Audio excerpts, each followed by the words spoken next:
Hey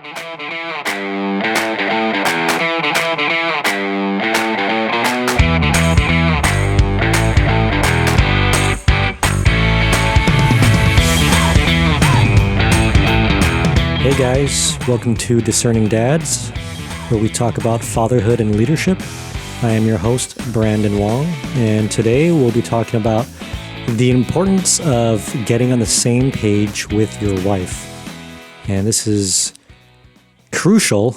I don't think there's enough emphasis and information out there about the importance of this because when you think about parenting or fatherhood in general, it's typically more about, the parenting side and not so much the relational side about how it affects your marriage and why your marriage also has a big impact on how you parent and vice versa. So I think it's really important that we talk about this today because this is something that if you are a expecting parent, so you're going to have a child sometime in the near future, or something, if you're in the position of you guys plan to have a child in the future, you guys aren't pregnant yet, but you're talking about it, that would be a great time to have this conversation as well. Or maybe you already have a child and you realize, wow, there's a lot of tension, there's a lot of arguments that are happening that could probably be alleviated. So we need to talk about some stuff. And so hopefully this gives you a little bit of guidance and some tips on the types of things that you should talk about that I think would be really helpful for you as a dad, as a parent, as someone who's trying to lead your home well. So one of the things I found really helpful, especially with our first child, and I actually got this tip from a coworker, was to talk about routines around the house. And routines, or by routines, I mean who is going to do what chore or activity, who's responsible for what around the house. And so that could include doing the dishes, it could include the trash, it could include cleaning bathrooms, it could include changing bedding, could include laundry, all those things. It's maintaining your household and sort of assigning who's responsible for what. So as a mother, it's typically pretty rough on them at the start, meaning, the whole birthing process and, all through the pregnancy, their body is getting just getting really beat up. So chances are, as the father, as a husband, you need to step up your game, and you should be planning to take care of a lot of this stuff so you can alleviate mom so that she can spend the most of her time and energy and focus on caring for this baby, breastfeeding, sleeping, all that good stuff. So what we did, my wife and I, what we did was we talked about, especially when it came to things like meals and dishes, which were like the most common activities that happen on a day-to-day basis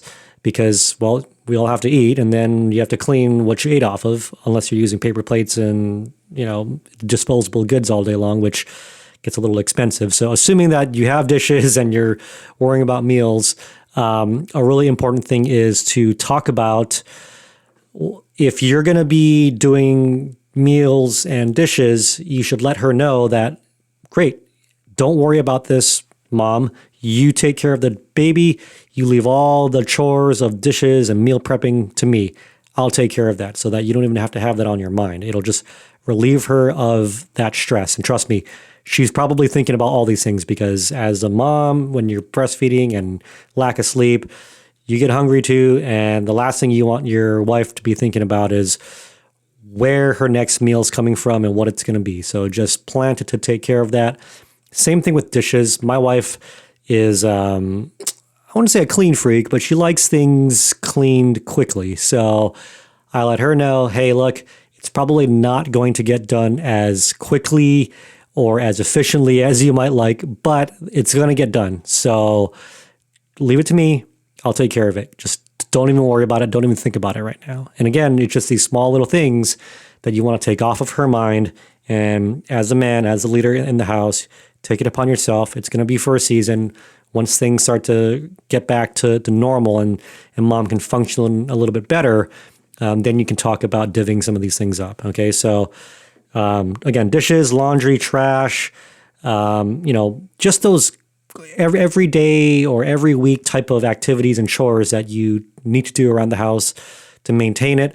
Just plan to take on most of that yourself. If you have a resilient wife and mother of your child, then she might try to offer to do some of those things. I suggest that at least within the first couple of months, you just let her know that her job is solely to take care of this child full time. Not to say that you're not taking care of this child, but all of her focus and energy should just be spent on this child so that she doesn't have to worry about any of the house maintenance stuff. Okay, so routines, I think that's super important just to talk about everyday household routines. Another thing that you might want to think about are sleep arrangements. So with both of our children, they slept in our bedroom for the first 2 or 3 months. I think with our son, he was in our bedroom for about 3 months. And then with our daughter, she was in our bedroom for about 2 months. And so that's something that I think is really important to talk about, because if you don't talk about it and then you get home and the baby's there, and then all of a sudden you're trying to figure out if the baby's going to sleep in the baby's room, or if the baby's going to sleep in your room, or if mom's going to sleep in the baby's room and you're going to sleep in your room. It's good to just think about these things now, talk about it, have the discussion, have a plan. Even if the plans change, have a plan. It'll help to just not be thinking about it or reacting in the moment and realizing that you don't have the proper setup, or you're just not comfortable with one way or another, or mom's not comfortable with one way or another. Talk about the sleep arrangements. So there's no right or wrong as far as if the baby sleeps in what room, whether it's your room or their own room or whatever it is. But just talk about it so that you both have an idea of what that setup will be, so that when you come home, again, you're not thinking about too much about house routines or arrangements. You're just thinking about caring for this baby. You guys know where the child's going to sleep at night. You guys know where you're going to sleep at night. Again, even if it changes, it's okay.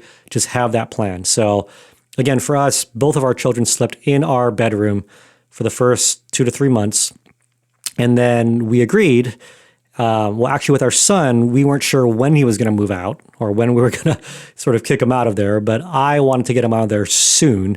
My wife wasn't comfortable with it. She, it was our first child, so she was, naturally very protective. And so right at around 3 months, I said, hey, look, I'm not sleeping as well because I can hear our son making all kinds of noises. And, babies are, and this is one thing too, just to be aware of, babies are noisy when they sleep. So, just be aware of that as when you bring your child home for the first night, when they're making all kinds of weird snorting sounds, it's normal. But me, I'm a light sleeper, so I was not getting as much sleep as I could have gotten if the baby was just in a different room. And granted, I could have slept on the couch or something, but I really like sleeping next to my wife, so I decided that we need to figure this out now, and I need to have a timeline. I need to have an end date in mind. So if it's at 3 months, fine, I can live with it. I know when that day is coming at 3 months, baby's moving out into his own room. But again, if you don't talk about it and things are just kind of wishy-washy, I think it could cause some tension within the relationship. And then with our daughter, she was in our room for about 2 months. Same thing. We knew that, okay, there was a timeline to this, and I knew that going in, but I didn't know if it was 2 months or 3 months. I was really pushing for 2 months. I think my wife was pushing more for 3 months, but we, in the end, decided at 2 months that she would be transitioning to her own room. And thankfully, we're in a different house now, so we have a dedicated room for our daughter and for our son. So we moved our daughter out at 2 months into her own room. She wasn't even aware of it because she's sleeping in the same little bassinet crib thing. And so for her, it was the same environment. It was just in a different room. And it was much quieter now in our bedroom, so my wife and I could sleep a little bit better. Even though for the first couple of nights, I know my wife had a little bit of trouble because she got used to our baby sleeping right next to us and all those sounds, and she just kind of felt comforted by it. On the other hand, I was sleeping quite well from night one with our daughter sleeping in her own room. So yeah, I think that's a really important topic to talk about. Related to that topic of sleeping is also sleep training. And so this is something that is really a whole episode of this podcast of its own. But sleep training is a big deal because most babies, most children don't naturally sleep well in terms of sleeping at night versus the daytime, naps and, room setup, all that kind of stuff. All that kind of stuff, it affects their sleeping, their quality of sleep, length of sleep. And as you know, if the baby's not sleeping well, mom and dad probably aren't sleeping well. So sleep training is a big deal. So there's a couple of resources that I highly recommend that every new parent picks up. And by resources, I mean books. One of them is called Babywise, and the other one is called Precious Little Sleep. And Precious Little Sleep, that book was a game changer for us. I don't know how I came about finding that book. Maybe it was just going on Amazon, or maybe it was a podcast or something, but Precious Little Sleep, highly recommended. It's super practical for new parents, or, even parents that are, have a toddler, but are still struggling with their sleep. Extremely helpful guide. It gives you a bunch of different recommendations and methods for sleep training, because every parent has their own threshold of what they are willing to handle and what they can handle in terms of baby crying or baby not crying. So again, just talk about sleep training, talk about when you might want to start it. So talk to your wife and just ask her, hey, I know it's maybe a little bit early, maybe your child isn't even here yet, but just get a rough gauge of okay, would you feel comfortable maybe at 3 months sleep training? Would you feel comfortable more at 6 months or 1 year? Where are you at? And then give your thoughts too. And again, if you get this book, especially before you have a child, try to read the whole book with your wife and then talk about it with her. And then after you kind of have the information, then you guys can, get a better idea of what sort of month milestone you're going to aim for. So again, whether it's 3 months or 6 months or 1 year, at least it gives you sort of mental clarity to think about it as you are in this parenthood stage with a newborn and infant and toddler. You have some sort of reference of when this sleep training is going to start. So assuming that your child's not sleeping well, then okay, 6 months is coming up. Great. I know that at 6 months, we're going to start sleep training. So it gives you some peace of mind knowing that there is some actions being taken at some point that will work towards your child sleeping better. Another thing that you might want to think about is your physical health. So mom and dad, again, going back to sleep, fitness and physical health is something that is or can be very challenging, because if you guys aren't sleeping well and the baby's not sleeping well, then you don't really have much time to be thinking about your own physical health. But it's really, really important, because if you're not healthy, then you're not going to be as adequate or able to care for your child as you should be. So think about your fitness goals if you have them. I highly recommend that you have some fitness goals, even if that means to lose weight or to get a certain amount of exercise per day or per week. Have some idea of what you want in terms of fitness and talk about that. Talk about it with your wife, and even write it down. Write it down somewhere where you can look at it and remind yourself on a daily or weekly basis of what those goals are. So again, going back to my experience with my son, I don't think I started to get back into working out or any sort of physical fitness until maybe 3 months after he was born. So there was almost 12 weeks of almost no physical fitness activities. Maybe walking every so often, or a jog maybe once or twice in those 3 months. But I was pretty out of shape when it came to the end of those 3 months, and I started to get back to working out again. I was pretty out of shape, and so at that time, I was using the gym at my work, and I remember going back to the gym, and I would go early in the mornings, and it was pretty rough getting back into it. But and then think about this too: if you like to do your physical fitness activities in the morning versus midday or later afternoon or at night, whatever time it is.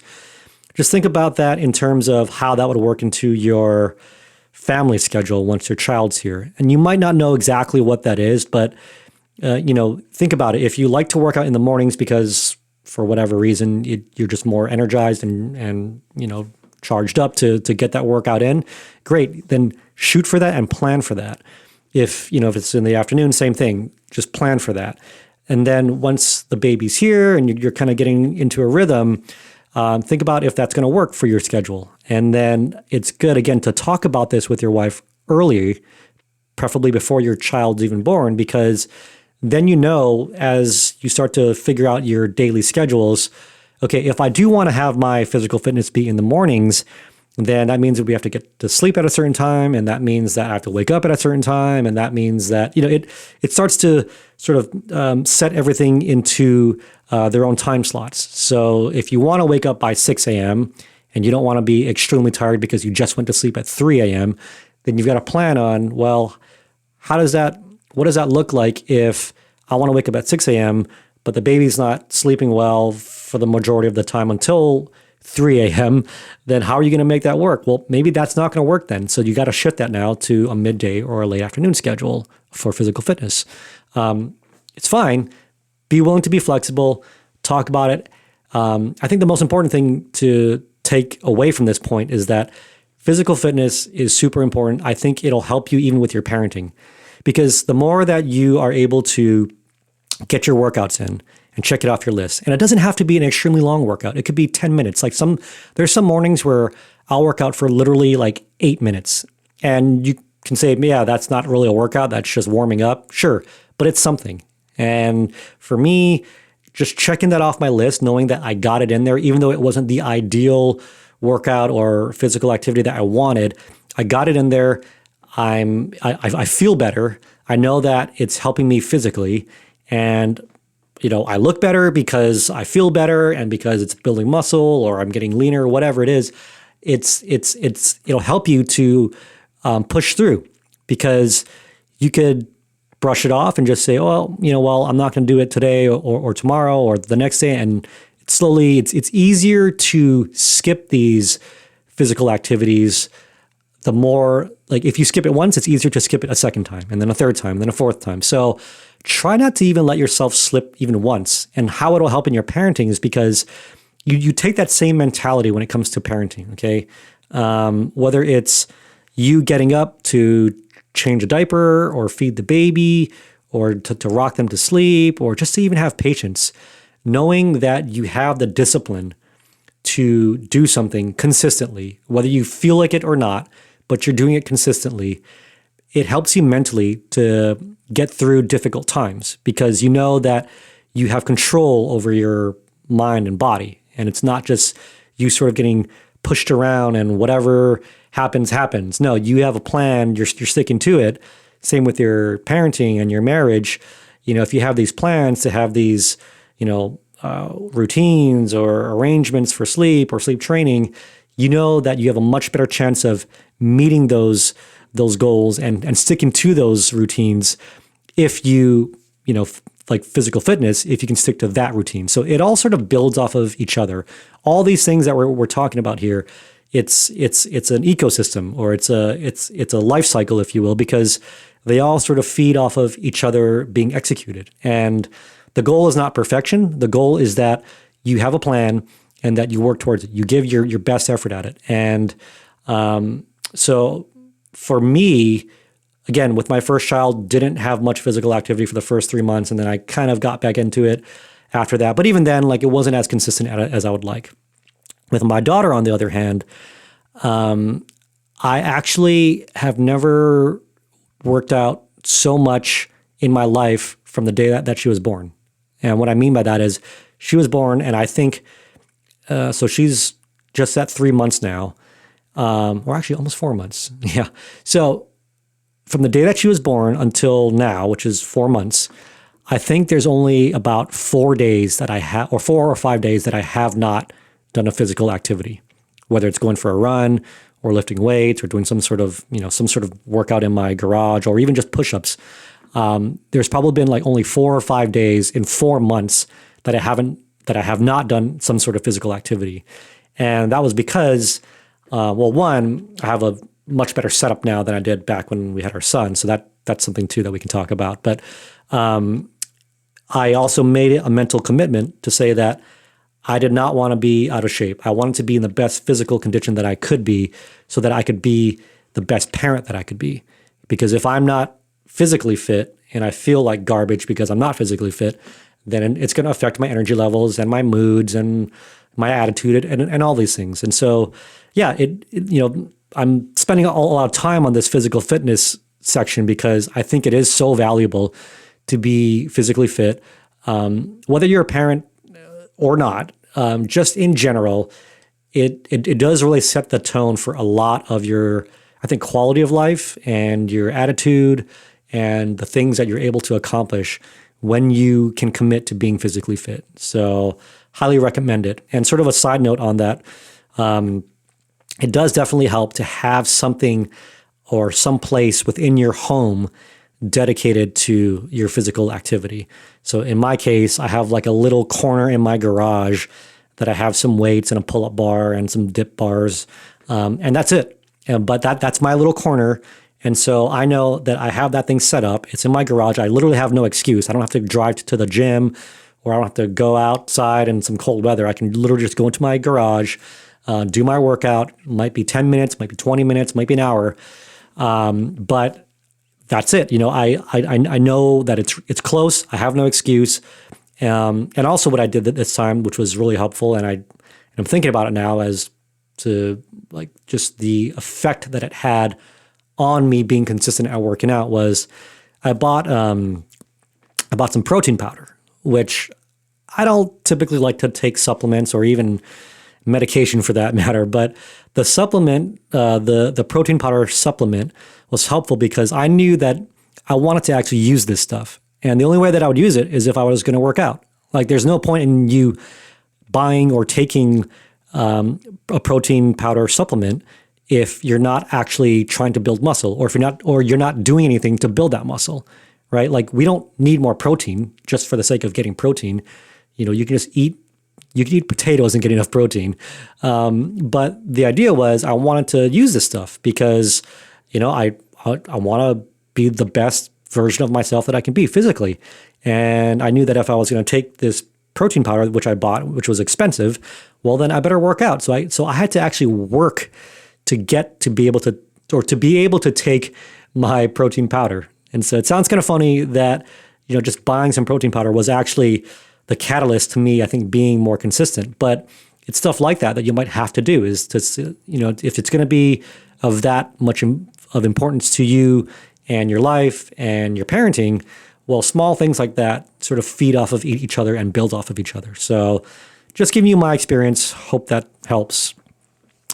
And then the last thing, and I know I kind of cover this in routines, but things like meals. I think it's really important to think about meals in the sense that you should have a lot of quick, easily made meals on hand in your freezer, or somehow, organized in a way that you're not spending a lot of time every day making meals. And so a couple of options that you can think about, and again, why it's important to talk with your wife is because, like, if your wife is like mine, then there's some foods that she really likes and she can eat all the time, and then there's foods that she just won't eat. So I knew that if we're going to do this system of preparing meals and having quick meals available, then I had to know exactly what we're going to be able to stock in our fridge and freezer, because there's a lot of things that I'll eat that she just won't eat. So having meals readily available, I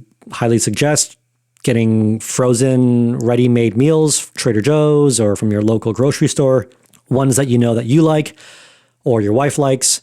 And so that, again, you're not spending a ton of time, especially in those first few months while everyone's pretty tired and exhausted and lack of sleep. You don't want to be spending a ton of time making food. The other thing that you can think about, because buying those frozen meals can be expensive too, meals can range anywhere from $3 or up to $9 for a single frozen meal. So you don't want to be spending $9 every time that you want to make a meal. But the other thing that you can do is maybe 1 day a week or 2 days a week, you make a really big meal, like some sort of pasta dish or like a big like fried rice dish or whatever it is, something that'll last you for several meals throughout the week. And if you can do that and make, maybe 2 of those really big meals that will last for 3, 4, 5 days, that you can easily just scoop out of the pot into a bowl and heat it up in the microwave within a minute or 2, that's ideal. Because again, it's going to be really easy, especially when everyone's tired, to be spending a lot of money on going out to eat. So getting takeout food from somewhere or having it delivered from DoorDash or whatever it is, it can add up to quite a bit of money if you don't have those meals on hand, ready to be heated up, or if you don't have meals in mind and have a plan to, like I was saying, prepping big meals 1 or 2 times a week that'll last you for a while. And those are things that you just, again, want to get off of your mind so that if you choose one or both of those systems, you don't have to think about it too much throughout the week. You know exactly what you've got coming up, what you have in your fridge, what you have stockpiled, and it'll make your life a lot easier. I can promise you that. So I hope this was helpful. These are all things that you should be talking about with your wife. If you haven't done it yet, please do it tonight. Make this list. Go through each one, go through it again if you need to, and just start to get an idea of what these things might look like for you and for your family. I think a wise and discerning dad should be doing this because it will save you guys a lot of arguments. It'll save you guys hopefully some time and some energy and allow you to be awesome parents and just focus on being the best versions of yourself and the best parents that you can be. So I hope this was helpful, and we'll see you on the next episode.